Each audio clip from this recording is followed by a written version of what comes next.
Hello everyone. What is that skill that you have that you're like, oh, how can I use this skill and make money with? How can I turn this skill into income? I'm here to tell you how you can do that online from the comfort of your home without stress. Hey everyone, this is your girl Melanie and I'm here again with another video, and we know how we do it. If you are new, make sure you hit the subscribe button, and if you've been here, make sure you're watching till the end, because all we are doing here is growing together, working ourselves to financial freedom, looking at the means that we can make money online from the comfort of our home. And today on this video, I'm going to be sharing with you different tips on what other platforms you can use to make money if you have some skills. So let's get right on. Have you ever heard about Fiverr or Upwork? Yes, Fiverr, Upwork. Those are different marketplaces where freelancers set up their profiles, and freelancers set up their profiles and can easily use it to make money. So you go on this platform, on this marketplace, you set up your profile, you list what you can do. For example, let's use some SEO, YouTube automation, YouTube growth, YouTube marketing, or let's use video editing, or let's use accounting. You can do accounting books, you can do tax profile, people who file tax at the end of the year, things like that. Those are different skills that you can go on Upwork, Fiverr, and list them out. What are the most common things that people are searching for when you go on Upwork, especially for YouTubers? You're searching for people who can take care of your channel, people who can manage your channel, people who can edit your videos, people who can do your thumbnails, people who can if you're into e-commerce, source your products. There are a whole lot of things that can be done on the Upwork or Fiverr platform. So which of these skills do you have? What skill do you have that you feel you can freelance? Like, that is a whole big thing that you can make a lot of money from if you go on those marketplaces. Why do people prefer those marketplaces? Because they are safe.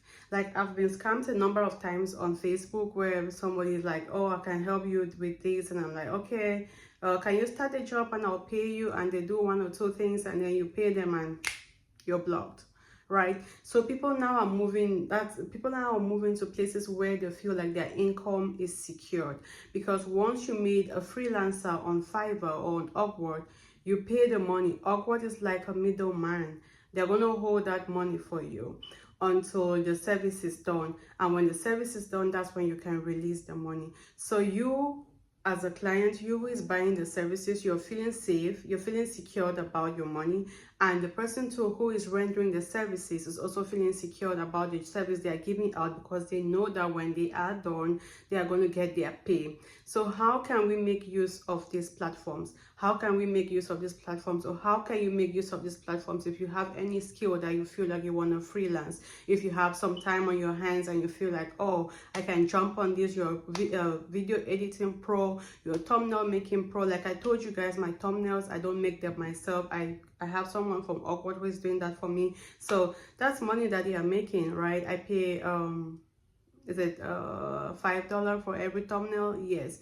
And it's something that, like I said, something that I can learn, but just because I have too many things that I'm doing right now, I feel like, okay, I can freelance some options. So what if you have those skills and you have the time on your hand where you can freelance a few of those skills and make some money back?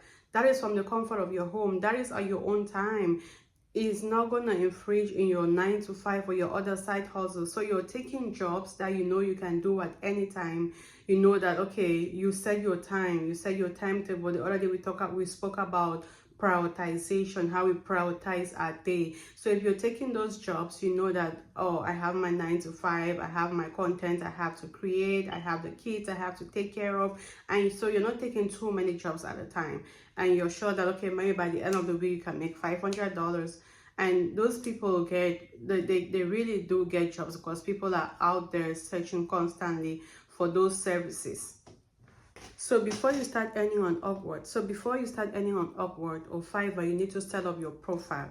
I spoke about this a little back. Your profile needs to be professional. You need to explain, you need to give details. It's almost like a resume, right? You give a summary of your skills, how experienced you are in those skills, how long you've been doing it. People go as far as putting screenshot reviews from their other clients and put it in there. Just something that's going to give the person who is coming to hire you confidence that you're going to deliver. We all know you don't want to go give a job to somebody that you're not confident. Yes, for first timers it can be difficult, but what I've seen, like the guy who edits my videos for the Faceless channel, when we started working with him, he was taking pretty very less than the initial people we worked with, and that was because it was his first time. Right, I feel like I was one of his first clients that he had, and so he was trying to go very cheap because he wanted me to give him reviews that are going to help him earn more clients. So that's a marketing strategy that he used there. So you go cheap when you're just starting in, and once you have reviews, once you've built a strong profile, yes, you can now step up your price. So the first thing you have to do is set up your profile. It should be as professional as possible, as much as you can, because these things start from side hustle and people can turn it into their actual jobs. We have people that we pay 40 hours on Upwork for, like you're working your regular 40 hours, right? Like it could just be any skill. You could be a software developer and you feel like, oh, I have some time. Seriously, people are out there that are taking IT jobs that don't have the time to do it. People have 4 or 5 jobs and are looking for other people that can do some of those jobs for them. You freelance those services there, and someone has a job and is looking for some other person that can do it for them or that can cover up those jobs for them. And there you go, you earn yourself a full-time something. I know that we are here looking for other side hustles alongside our 9 to 5, but what if you're really looking for something full-time? Or what if your side hustle starts paying more than your main hustle? It happens once we continue to build, and that's what we really want. At the end of it, we want to build ourselves so much that we are self-independent. So first thing, set up your profile, let it be as professional as it can be. So the next thing is choosing a niche. We always know is choosing a niche. I think I just spoke about that. But each time you're choosing a niche, you have to look for what is in high demand and it's not oversaturated. Like I can decide now to go and freelance on Upwork or YouTube channel manager or SEO or public speaker or content content, what's it called? Content writing. Yeah, because those are things that I feel like I can do. I can content write. If you want some particular information, I know that I can provide those information for you. So those kind of things like that, where you can do the content, you can deliver the services. I can decide to do a voiceover.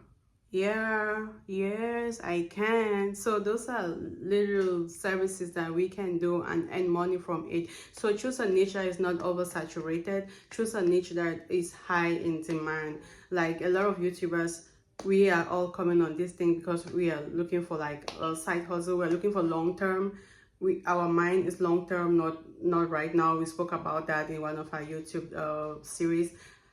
The ideal, the dream of YouTube is long term. We're not trying to like, oh, we want to make, especially when you're focused on Google Ads, is long term. So because those things are long term, we want to focus immediately on the ones that are short term. And so we're looking for people who can do the long term things for us, like manage those long term things for us. That is what I specifically do. So now we turn back to Fiverr, we turn back to Upwork, because those services too are easy to achieve. They are kind of cheap compared to if you want to pay somebody directly from the US. You set up your profile, you choose your niche. The next thing you have to do is creating captivating proposals, right? You see a job that has been posted, you go to apply for the job, you put a captivating proposal, a proposal that is going to, oh, this person has all this experience. You get what I'm saying? That's going to keep the job owner in awe. Like, oh, this is the person I'm looking for.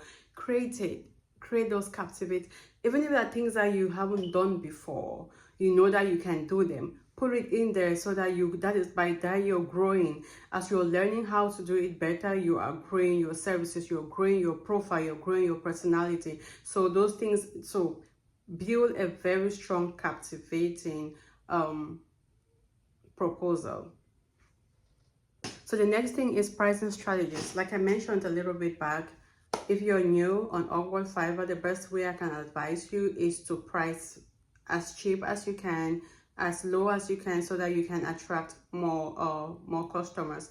Once you've been able to attract those customers, once you've been able to attract the job owners, and you now have good reviews, you've built a strong profile, you can step up your price. But the main thing here is marketing strategies. How are you going to market yourself? What is going to give you an edge over the other person, especially for being new? So you need to find something, and people are so moved by how much they pay, right? So someone is going to see a difference in $2-3 and it's going to be like, okay, I'm going to go with this person, and please be sure to give in your best so that they can come back. Because once they take you at a lower price and you're not giving in your best and it's just your first job, the worst thing you want to do is get a bad review from your first job. So once you get the first job, do it well, put in your best so that you are able to maintain a good profile and continue to grow. And maybe after 2-3 jobs, you can step up your price. What I've seen guys on Upwork do is that once they have the first job,